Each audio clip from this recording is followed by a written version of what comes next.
China's AI robots are moving way too fast, and the world is just starting to notice. The Unitree H1 is running like an Olympic sprinter. Honor's Lightening robot just outran every human half-marathon record on the planet. MirrorMe's Bolt is running so close to Usain Bolt's pace that the name almost feels like a warning. And while the world is still waiting for Elon Musk to show what Optimus can really do, still waiting for the new electric Atlas to prove itself, China is not waiting for anyone. Experts outside China are openly worried about how fast this is happening. And inside China, the progress is not slowing down. It is speeding up. Something is happening on the tracks in China, and it is happening way ahead of schedule. The Unitree H1 is sprinting, full sprint, on two legs. In April 2026, Unitree posted a video of the H1 running on an outdoor track at a pace that lines up with a 10-second 100-meter dash. That is elite human territory. And the runner in this case is a 137-pound machine. Now here's the part that should make you sit up. 2 years ago, this exact same robot could barely manage a slow jog. In 24 months, the H1 nearly tripled its top speed. And Unitree did not build a new body to do it. The hardware stayed the same. The legs, the frame, the motors, all of it. What changed was the brain. Engineers taught the robot to move smarter. Better balance, better timing, better control over its own weight. The same machine that used to jog now sprints. And the H1 is not some lightweight test rig. It is a full-sized humanoid carrying all 137 pounds of itself at full speed, with both feet leaving the ground between every stride. Most fast robots cheat by being small. This one does not. But the speed is not really the scary part. The scary part is the slope. If a Chinese company can take the same robot and nearly triple its speed in 2 years just by upgrading the software, what does the H1 look like next year? What does it look like in 5? Drop your prediction in the comments. If the H1 was the warning, this one is the alarm. In April 2026, China hosted a half marathon in Beijing, 13.1 miles, the same course humans race. And at the starting line, alongside the human runners, stood a bright red humanoid robot named Lightening, built by a Chinese company called Honor. The robot ran the full course and crossed the finish line in 50 minutes and 26 seconds. Honor's 2 other robots in the race came in second and third. A clean sweep of the podium by machines. Now here is what that finish time means. The men's half-marathon world record, set by an elite human athlete after years of training, is 57 minutes and 20 seconds. Lightning beat that by almost 7 minutes. Let that sit for a second. No human alive has ever run 13.1 miles faster than this robot just did. A machine, built in China, ran longer and faster than the best distance runner on the planet. And 1 year earlier, in 2025, the winning robot at this same event took 2 hours and 40 minutes to finish. In 12 months, that time dropped by more than 2/3. This is not slow, steady progress anymore. This is China rewriting what humanoid robots are capable of, in real time, in public, on a race course. But here's the detail that should really get your attention. The reason most humanoid robots cannot run long distances is that the motors in the legs overheat almost immediately. Within minutes of race pace, those motors start cooking themselves from the inside. Once that happens, the robot has to slow down or stop completely. It is the single biggest wall standing between a humanoid robot and a finish line: heat. So how did Honor solve it? Here is the twist. Honor is a Chinese smartphone company. The same liquid cooling system Honor uses to keep its phones from overheating, the company shrunk down and built straight into the robot's joints, coolant flowing through the motors. Mid-run. While sprinting through Beijing. A cooling trick designed for a device in your pocket, now keeping a full-sized humanoid alive on an open road. That is the part that should sit with you for a moment. A phone company took the cooling tech from a consumer gadget and used it to keep a humanoid robot from melting down during a 13-mile race. And it worked so well that even after Lightning slammed into a barricade near the finish line, the robot got back up, kept running, and still crossed the line under the human world record. Now here's the part of the story that should really land. Remember the H1's 10-meter-per-second sprint? Unitree was not the first to hit that number. 2 months earlier, in February 2026, another Chinese company had already done it. The company is called MirrorMe Technology, based in Shanghai. The robot is called Bolt. And the name is not subtle. It is a direct nod to Usain Bolt, the man who holds the 100-meter world record at 9.58 seconds. MirrorMe built Bolt to chase that number. On February 2nd, 2026, MirrorMe showed the world what Bolt could do. A full-sized humanoid, 5 feet 7 inches tall, 165 pounds, sprinting at 10 meters per second in a real-world test. At that pace, Bolt could theoretically finish a 100-meter dash in exactly 10 seconds, roughly half a second behind Usain Bolt himself. Not a chart, not a simulation. Real. In the launch video, MirrorMe's founder, Wang Hongtao, races his own robot on side-by-side treadmills. Wang is the human, Bolt is the machine. The pace climbs. Wang pushes harder. Eventually, Wang slows down, stumbles, and stops. The robot does not. The robot keeps running, smooth and steady, while the man who built it stands there gasping for air. Now here is the part that should really sit with you. 2 months later, when Unitree's H1 hit 10.1 meters per second on that outdoor track, Unitree did not break a Western competitor's record. There was no Boston Dynamics number to beat. No Tesla Optimus benchmark sitting at the top. The H1 broke another Chinese robot's record. The fastest humanoid in the world used to belong to MirrorMe. Then it belonged to Unitree, both Chinese, both within 70 days of each other. While the rest of the industry is still trying to get their humanoids to jog without falling over, 2 companies in China are passing the world record back and forth like it is a friendly neighborhood competition. So here is where we actually are in 2026. 3 Chinese robots, 3 world records, all within a few months of each other.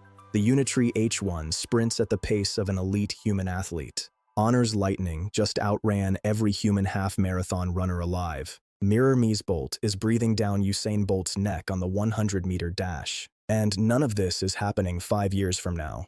It is happening right now, on real tracks, in real races, in real videos you can watch tonight. The scary part is not any single one of these robots. The scary part is the slope. The H1 nearly tripled its top speed in 24 months. The marathon-winning time dropped by more than 2/3 in 12 months. MirrorMe broke a Boston Dynamics record that stood for over a decade, then broke another one a year later.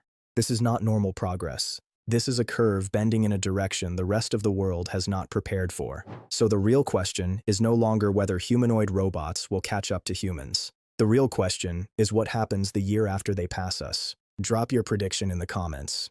China shocked the world with DeepSeek, but now DeepSeek is inside humanoid robots. UB Tech is using DeepSeek with Walker S2, a factory humanoid that can plan tasks, coordinate with other robots, and work across production lines. Then Sherry is using DeepSeek inside Mornine M1, a customer-facing humanoid built to talk, guide, and sell products in showrooms. It is helping Engine AI's PM01 and SE01 move into public service and patrol roles. And it is now being linked to China's drone swarm programs, showing how DeepSeek is moving beyond chatbots and into real military strategy. When DeepSeek launched, the whole world focused on one question: can China compete with ChatGPT? But that may have been the wrong question. China is not just trying to win the chatbot race. It is trying to put AI into the physical world faster than everyone else. And humanoid robots may be the clearest sign of that strategy. So let's start with the robots. Let's begin with the clearest example, UBTech Walker S2. And the reason Walker S2 matters here is not the hardware first, it is the AI brain inside.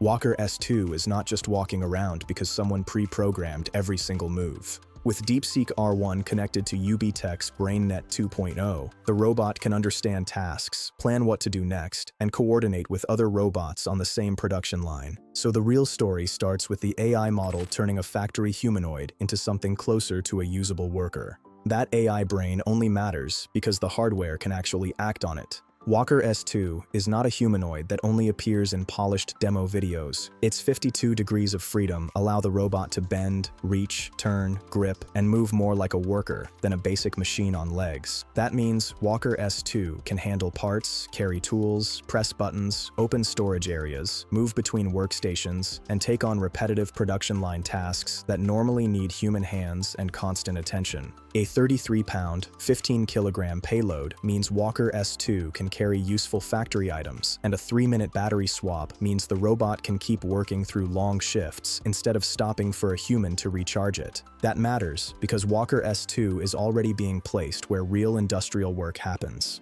Walker S2 is on factory floors at BYD, Geely, and FAW Volkswagen, with active trials at Airbus and Texas Instruments. UB Tech says it has produced 1,000 units and delivered more than 500, while revenue jumped 53% year over year. So when we talk about DeepSeek inside robotics, Walker S2 is the cleanest example. This is not a lab moment anymore. It is an AI model helping a humanoid understand factory work, coordinate tasks, and keep production moving in the real world. If humanoid robots like Walker S2 can already work almost non-stop in factories, how long before human workers start getting replaced? Comment below. After Walker S2 shows DeepSeek entering factory work, Chery's Mornine M1 shows the next step, DeepSeek moving directly in front of customers. Chery signed a direct partnership with DeepSeek in early 2025, and DeepSeek V2, V3, and R1 now power Mornine M1's voice system, emotion recognition, and product pitch generation.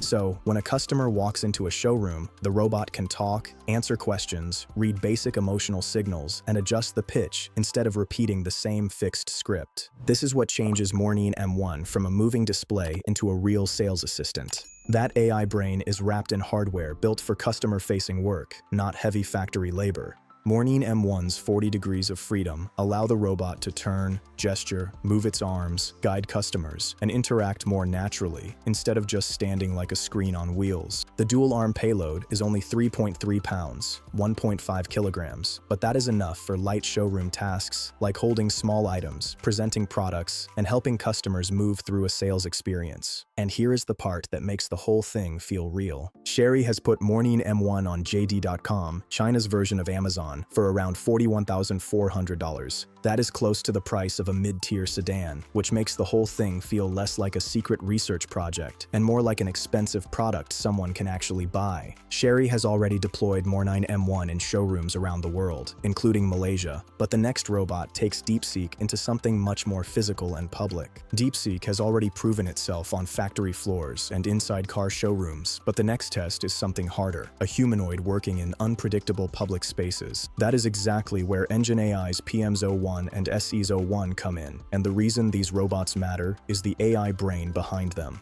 DeepSeek powers the digital employee layer behind these robots, helping them handle interaction, reasoning, and basic decision-making in public spaces instead of simply following fixed movements. That AI layer is why PMs01 and SEs01 are already being deployed alongside police officers across Shenzhen's Nanshan and Futian districts for patrols, public service work, and community tasks. The AI is what makes a humanoid useful on a real street, not just the hardware moving the limbs. That AI brain is sitting inside hardware that became famous online for one specific reason. Remember those viral videos of a humanoid robot landing a clean front flip on hard concrete? That robot was Engine AI's PM01, and the reason people paid attention was not just the stunt itself. The bigger point was the level of balance, coordination, and recovery the robot showed while moving. PM01 has 24 degrees of freedom, which gives the robot the flexibility to shift weight, stabilize itself, absorb impact, and recover after losing balance instead of collapsing like older humanoid robots. That is why videos of PMs01 getting shoved, falling, and standing right back up spread so quickly online. Engine AI later built a larger version called the SE01, and SE01's walking style looks much closer to natural human movement than the stiff robotic gait most people are used to seeing. And here is the part that makes PMs01 feel real, beyond the viral clips. PMs01 starts at around $12,000, which means universities, research labs, and independent developers can actually afford to experiment with the robot. So the same robot that became famous online for flipping and recovering from hard falls is now being used in real public environments where stability, movement, and human interaction actually matter. Factories, showrooms, and street patrols are one thing, but the next step is where DeepSeek enters territory that changes the entire conversation: military hardware. DeepSeek is now the AI system helping a combat support vehicle identify targets, plan movement, and coordinate with nearby autonomous systems instead of waiting for constant human commands. The same DeepSeek models being used in factories and customer-facing robots are now being connected to military platforms as well. That shift is what changes the entire story. The hardware behind that AI is Norinco's P60 autonomous combat support vehicle. Norinco is China's largest state-owned defense contractor, and it unveiled the P60 in February 2025.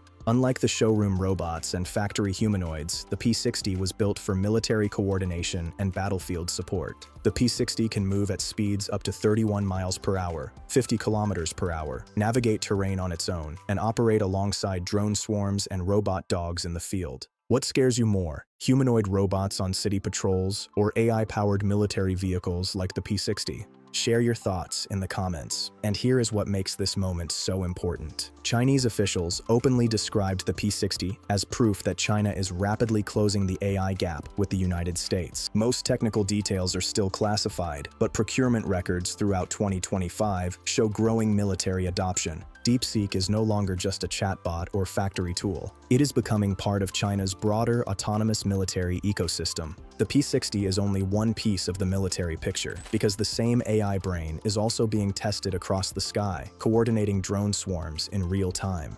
Instead of controlling just one drone, the AI helps groups of drones identify threats, divide tasks, and keep working together in real time. Because DeepSeek can run on board, the swarm can continue operating even during heavy signal jamming. During recent PLA exercises, one operator reportedly controlled more than 200 drones at once. Xi'an Technological University also built a DeepSeek-powered system capable of generating 10,000 combat scenarios in only 48 seconds, dramatically speeding up military planning and large-scale autonomous coordination. This is where the story takes its strangest turn, because the same AI brain connected to combat vehicles and drone swarms is also quietly moving into living rooms. The Dream S50 was one of the first consumer products connected with DeepSeek R1 integration, and the goal is to make the vacuum behave less like a timer-based appliance and more like a system that understands the environment around it. Instead of giving rigid commands, users can say things like "wax the master bedroom," but avoid the toys on the floor, and the system can interpret the request more naturally. That is what makes this part of the story feel so strange. The same family of AI models being connected to military systems and factory robots is also being used to clean living rooms and move around couches inside normal apartments. That AI brain is wrapped in hardware that is far more capable than older robot vacuums. Dream's newer cleaning systems are becoming much more autonomous than older units that simply bounced around rooms randomly. These newer systems can map rooms, recognize objects, avoid obstacles, clean edges more carefully, and understand more natural commands instead of relying only on simple preset routines. And the expansion goes beyond vacuums. Companies like Haier, Hisense, and TCL have also started integrating DeepSeek into smart TVs, refrigerators, and broader home ecosystems, pushing the AI from factories and battlefields directly into consumer electronics. DeepSeek is spreading from industrial robotics into ordinary homes, one device at a time. What if the same AI model used for military simulations was also inside your smart TV, fridge, or robot vacuum? Share your thoughts below. So why does this matter? Because China is not just building AI models anymore. It is building the factories, robots, drones, appliances, and supply chains needed to deploy those models at massive scale. The United States still leads in many areas of AI research, but China is moving faster when it comes to putting AI into physical systems people can actually use. DeepSeek being open source, cheaper to run, and connected to domestic hardware like Huawei chips creates a feedback loop where every robot, drone, and smart device helps improve the same growing AI ecosystem. DeepSeek is no longer just competing in the AI race on a computer screen. It is moving into factories, public streets, military systems, and even normal homes, which is what makes this moment feel so different from every AI wave before it. The bigger question now is not whether these robots are coming, because they already are. The real question is how fast this ecosystem scales from here. And honestly, some of the next robots already being tested in China make everything we just talked about look small.